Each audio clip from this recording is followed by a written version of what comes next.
The morning sunlight poured through the grand, floor-to-ceiling windows of the Rivers mansion, casting golden streaks across the polished marble floors. The scent of fresh lilies and roses from the elaborate floral arrangements in every corner mingled with the faint aroma of Damian's expensive cologne lingering in the hallways. It was a picture of perfection, the kind of home most people could only dream of: glimmering chandeliers, pristine surfaces, and an almost oppressive sense of wealth and control.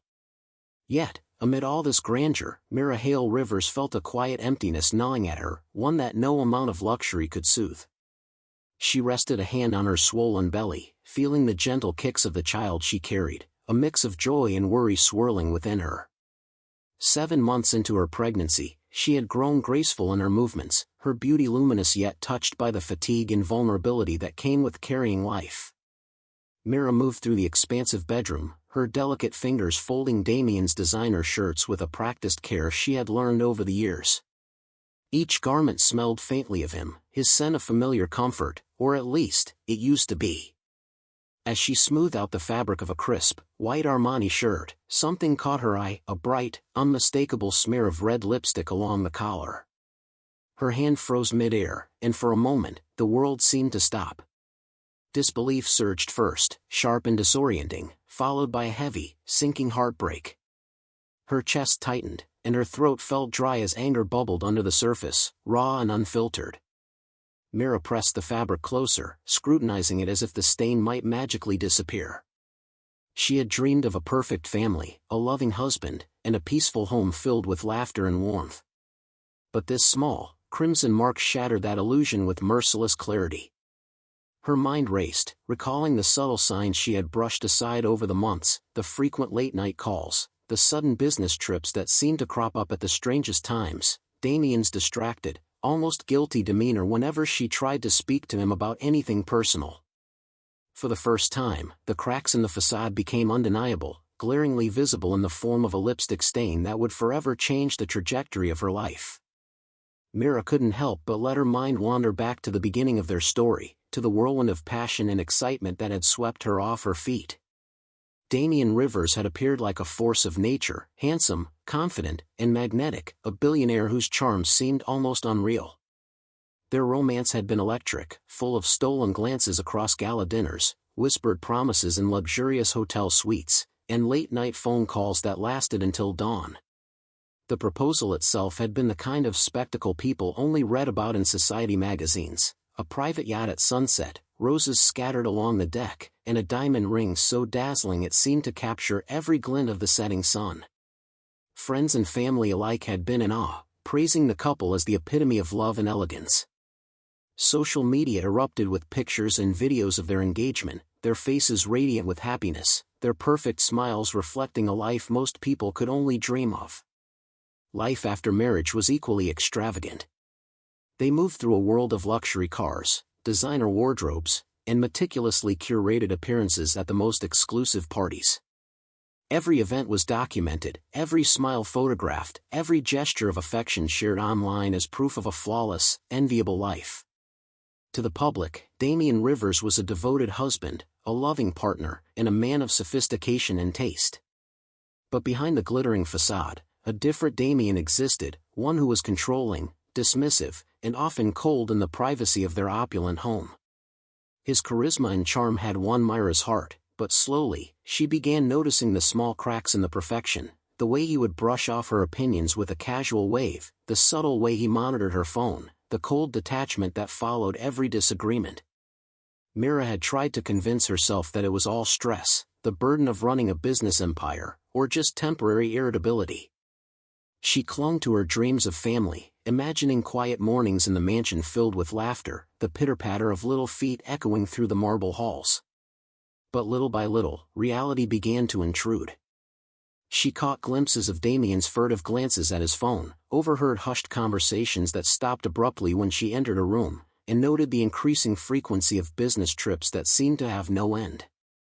The lipstick on his shirt this morning was not an isolated incident, it was a sign that perhaps the betrayal had been happening quietly, long before she discovered it. The life she had believed in, the love she had invested in, was slowly unraveling, revealing that the perfect image she had clung to was perhaps nothing more than an illusion. Mira sank onto the edge of the bed, the crisp white sheets doing little to cushion the sudden weight of her emotions. Shock hit her first, a cold, paralyzing wave that made her chest tighten and her hands tremble as she held Damian's stained shirt. How could this be happening? The disbelief was quickly followed by a profound sense of betrayal, sharp and jagged, as if the fabric itself had punctured the fragile bubble of trust she had spent years nurturing. Anger rose in her throat, hot and consuming, but it was laced with confusion, a swirling storm of questions that demanded answers she wasn't sure she wanted to hear. Her heart ached not just for herself, but for the child growing inside her, the innocent life that had done nothing to deserve the taint of her husband's deception.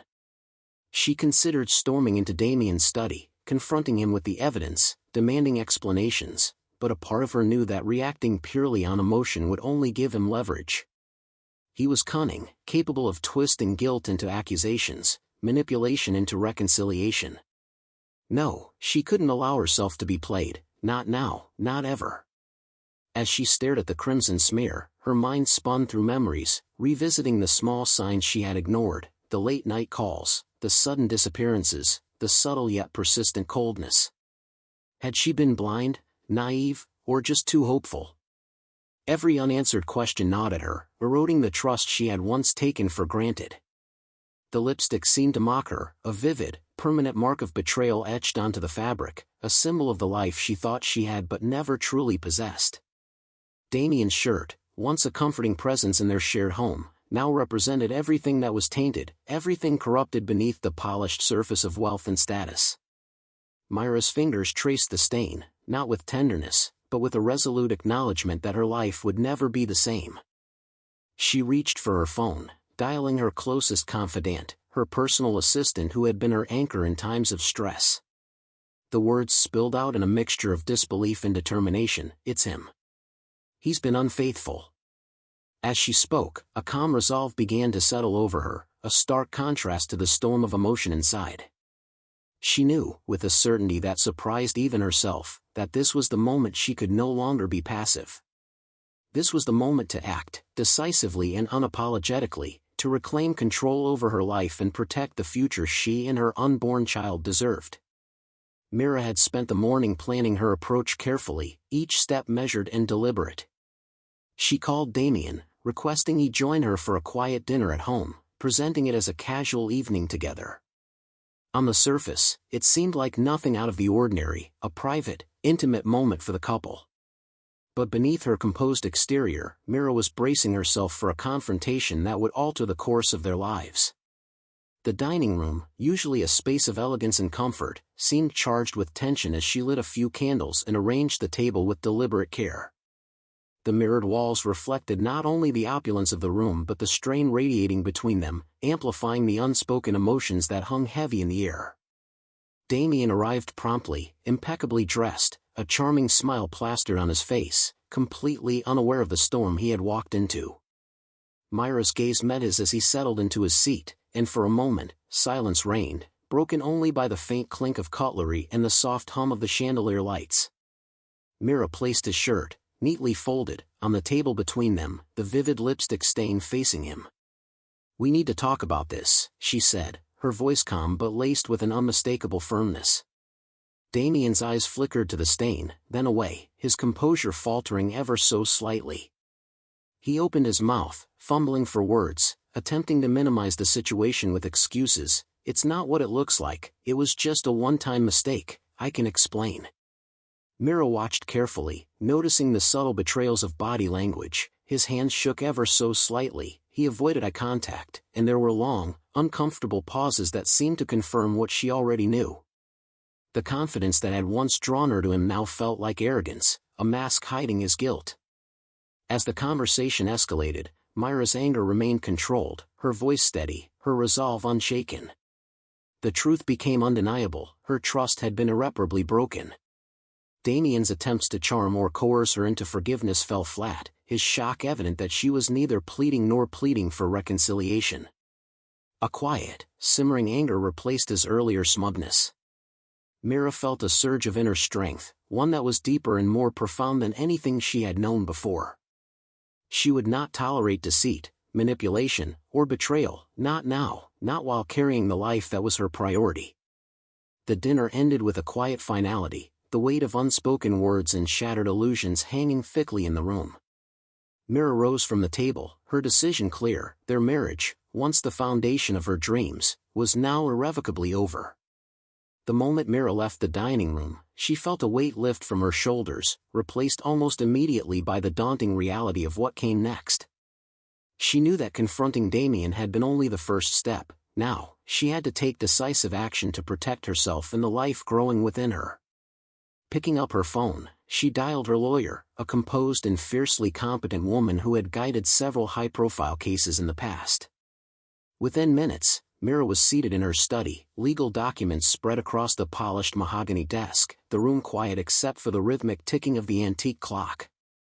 She laid out the situation carefully, explaining her rationale in clear, unwavering terms. She would not, under any circumstances, remain in a toxic environment, nor allow her unborn child to be exposed to deceit, manipulation, or emotional harm. As she spoke, her mind raced through a series of internal dialogues, each one sharper and more urgent than the last. There was fear of public scrutiny, the inevitable rumors that would swirl across social media, the judgment of strangers who only saw glimpses of her life filtered through glossy images and carefully curated posts.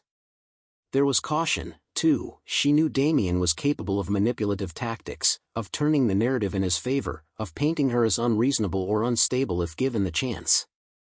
And yet, alongside these fears, there was a profound desire to maintain her dignity, to reclaim her independence, to assert control over her life on her own terms. The child she carried deserved a home defined by love, security, and integrity, not a gilded cage of betrayal and lies. By the time the consultation ended, Mira's resolve had crystallized into an unshakable certainty. She would file for divorce immediately, refusing to be drawn into reconciliation, false apologies, or further deception. The magnitude of what she was undertaking weighed heavily: Damian's immense wealth, his social status, and the public attention that would inevitably follow.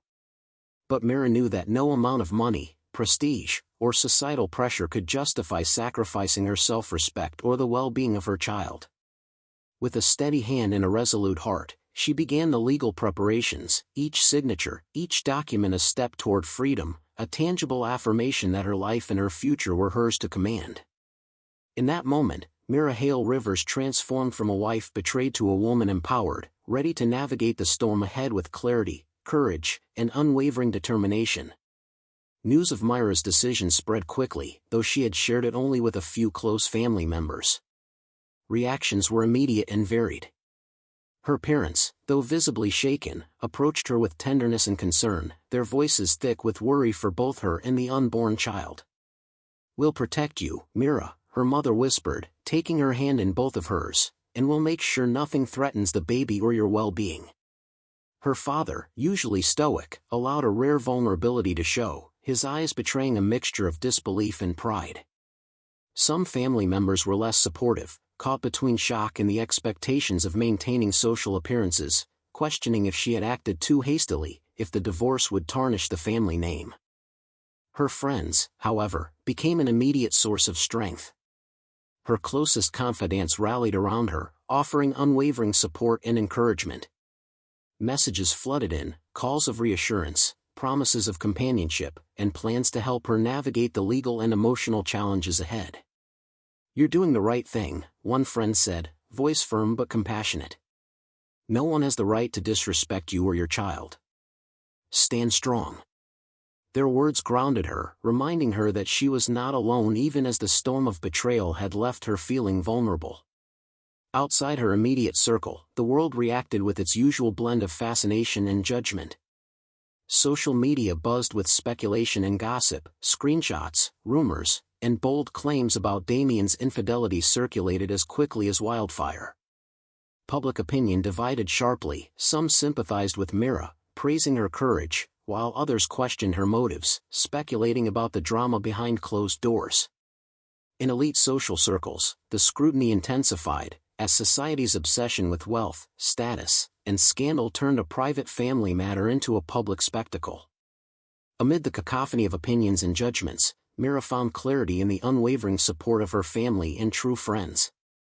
Their concern, encouragement, and love formed a protective shield, allowing her to focus on what truly mattered: her child, her dignity, and reclaiming control of her life. Despite the external pressure, the whispers, and the eyes watching her every move, Mira drew strength from the ones who mattered most, finding solace and resolve in their unwavering loyalty. Myra's first meeting with her divorce lawyer was held in a sleek, modern office overlooking the city skyline, the glass walls reflecting the sprawling metropolis below, a subtle reminder of the wealth and influence at play.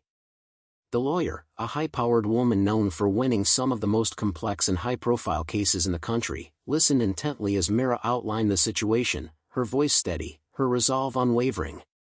Discussions quickly turned to the practicalities: the division of Damian's immense wealth, ensuring custody and protection for the unborn child, and safeguarding Myra's personal safety and dignity throughout the proceedings. Every detail mattered, from access to private accounts to the handling of shared assets, and Mira absorbed it all with meticulous attention, determined not to leave anything to chance. It wasn't long before Damian's first attempts to regain control became evident. He sent messages, made calls, and even appeared at her home under the guise of reconciliation, assuming she would cave under pressure or guilt. But Mira remained unmoved. She had anticipated his manipulations, understanding that his sense of entitlement and habit of controlling situations would only escalate if she showed any sign of weakness. In preparation, Mira began systematically collecting evidence: past communication logs, documentation of Damian's financial dealings, and subtle but telling records of his behavior that could support her case. She ensured that her financial security was airtight, opening independent accounts and consulting advisors to manage her assets without interference. Beyond the numbers, she meticulously planned a narrative that would protect her dignity, framing the divorce not as vengeance but as an assertion of self-respect and protection for her child. The tension was palpable, a delicate balance between personal anguish and the cold, calculated strategy required for legal maneuvering. Every call, every meeting, every decision carried weight, the stakes amplified by Damian's immense resources and influence. Readers could sense the suspense mounting. How would a billionaire husband, accustomed to control and submission, react when the very woman he sought to dominate stood unyielding, strong, and determined, even while pregnant? Myra's calm strength and strategic foresight hinted at a battle that was about to redefine power in their relationship entirely. In the quiet moments of the evening, Mira allowed herself to reflect on the whirlwind of events that had consumed her life. The betrayal, the shock, the heartbreak, it all weighed heavily on her, yet through the haze of pain, a sense of empowerment began to emerge. She realized that the life she had once defined solely by her marriage and social standing was no longer her measure of self-worth. Slowly, deliberately, she began reclaiming her personal space, starting with small but meaningful gestures. She removed Damian's belongings from their shared rooms, each item a silent testament to the life that no longer belonged to her. Mirrors and shelves that had reflected his presence were rearranged or repurposed, allowing her surroundings to breathe her essence rather than his. Mira also took to writing journal entries for her unborn child, pouring her hopes, dreams, and reflections into words that would one day serve as a legacy of strength and love. These written pieces became a private sanctuary where she could confront her emotions honestly, without judgment or restraint. Each entry reinforced her growing resilience, reminding her that she was no longer just a billionaire wife living in the shadow of someone else's power, but a self-assured, independent woman capable of making difficult choices for herself and her child. Amid this transformation, subtle forms of support began to surface. Friends and confidants reached out more consistently, offering love, guidance, and stability. Their presence reminded Mira that she was not alone, and that the bonds forged through loyalty and genuine care were far more valuable than any material wealth. Through these combined efforts, both symbolic and emotional, Mira discovered a newfound confidence, one that would carry her through the legal battles, the social scrutiny, and ultimately, toward a future she could define on her own terms. Damian sat alone in his sprawling office, the city lights outside casting long shadows across the sleek surfaces, yet not a single reflection could mask the growing sense of loss gnawing at him. For the first time, he realized that Mira was not coming back, that no charm, apology, or manipulation could bend her will. The control he had taken for granted, over her, over their home, over the narrative of their marriage, was gone, slipping through his fingers like water. Panic mingled with anger as he contemplated the consequences, but the truth was undeniable. Mira had reclaimed her autonomy, and he could do nothing to reverse it. Word of the scandal spread quickly. Business partners whispered doubts, investors questioned his judgment, and friends in elite social circles began to view him with a mixture of curiosity and disdain. Damian's carefully cultivated reputation, once unassailable, now trembled under the weight of public scrutiny. Calls that used to command immediate attention now went unanswered, invitations that once signaled power and prestige dwindled. In his private moments, Damian faced the gnawing sting of regret. The image of Mira, serene, empowered, and unbowed, haunted him far more than the judgments of society or the media. She was no longer a pawn in his world, she was an independent force, untouched by his attempts at intimidation or reconciliation. The contrast between them was stark and unrelenting. Where Mira radiated confidence, control, and self-assurance, Damian existed in a void of impotence, his influence diminished and his pride wounded. The reversal of power dynamics was complete, the once dominant husband reduced to a man grappling with the consequences of his actions, while the woman he had tried to control moved forward with dignity, strength, and unwavering resolve, unshaken by his downfall. The finalization of the divorce brought a quiet sense of closure to Mira, a tangible affirmation that the life she was about to build would be hers alone. Legal documents signed and sealed, she retained full custody of her unborn child and secured financial independence, ensuring that no part of Damian's control could reach her. For the first time in months, Mira allowed herself to breathe without the constant tension of deceit and manipulation hanging over her. Each day brought a subtle lightness, a reminder that she was moving forward on her own terms. As her pregnancy progressed, Mira embraced a newfound serenity. The stress that had once plagued her evenings vanished, replaced by small joys and the comforting rhythm of her body's connection to the child growing within her. She rediscovered old hobbies, spending quiet afternoons painting, reading, or walking through nearby gardens where the sunlight filtered through the trees. Travel became an avenue of healing, whether brief trips to serene landscapes or long journeys to cities rich with history and culture. In these moments, she found herself building an identity independent of Damian, one defined by her passions, her intellect, and the life she was cultivating for her child. Mira's support system, friends, confidants, and family remained steadfast, offering companionship and encouragement without overstepping, letting her grow at her own pace. In the evenings, she would sit by her bedroom window, pen in hand, journaling reflections and dreams for her future. One morning, standing before the mirror, she gazed at her reflection, her lips bare, unmarked by the symbolic stain that had once represented betrayal. In that moment, the mirror reflected not just her physical form, but her freedom, strength, and unwavering self-respect. The journey had been painful, but Mira emerged transformed, empowered, and resilient. Her life now moved forward with dignity, autonomy, and hope, a testament to her courage and the unshakable resolve that she and her child would thrive, untethered by the shadows of the past.